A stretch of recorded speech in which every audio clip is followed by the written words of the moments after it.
Every so often, while we're wading through that cinematic sewer, we find a gem. Sometimes we think a movie's going to be a gem and it turns out to be corn, but sometimes it's actually a gem. This movie is a sewer gem.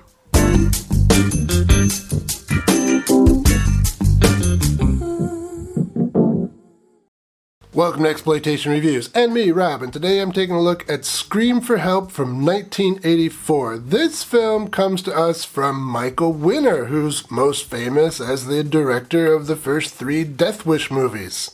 And it was written by Tom Holland, who's responsible for a number of great movies in the 80s. He wrote and directed the wonderful Fright Night. He was the writer of Class of 1984 that I talked about a few weeks ago. And he was the director and one of the writers on the original Child's Play. So this film has quite the filmmaking pedigree behind it, so why is it relatively unknown? I have no idea, because this movie rules. Let's check it out, shall we? We open on Christina telling us that she thinks her stepfather is trying to murder her mother. She has told some people about her suspicions, but nobody believes her. So she's writing everything down in her diary just in case things go bad. Her suspicions started a few weeks prior when one night she woke up, having heard some banging on the pipes. Her stepdad says he was working in his study, but his study is in a different part of the house. Curious. The next day when Christina comes home, the house is full of police. An electrician died when he was checking the fuse box.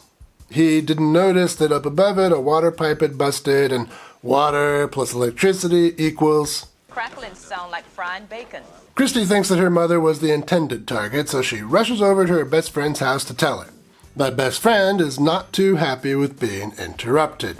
That friend, by the way, is played by Sandra Clark, who has only one film credit. This one. It's really unfortunate that more movies didn't benefit from her sizable talents. Anyway, Christy decides to follow her stepdad around to gather more evidence. Eventually, she discovers that he's been visiting a woman at her house. But clumsily, Christy gets herself spotted. Later, Christy tells her mom what she discovered, but her mom isn't very receptive to the information, mostly because Christy comes across as a paranoid crazy person. Undeterred, though, Christy decides to learn more about this woman her stepdad has been seeing. But when she borrows her mom's car to learn more, the car malfunctions. Naturally, Christy is convinced her stepdad had something to do with that, too. She does eventually find someone to take her story seriously, the police commissioner. That's good, so things are starting to look up. And then the commissioner looks into her claims and decides that Christy is a liar and all-round terrible kid. So things aren't really looking up at all. And at home, things are starting to get dangerous. The stepdad rigs the heater, hoping to cause an explosion to kill Christy. That plan fails. And then her mom takes a nasty fall due to a bent carpet rod on the stairs. However, Christy does eventually get some hard evidence. She sneaks back to that woman's house and catches her and her stepdad, trading paint, and then she snaps a picture. And then she loses that picture. In one of the film's best cat-and-mouse sequences, she eventually gets that picture back and then shows it to her mother, who promptly ends things with the stepdad. So everything will be fine, right?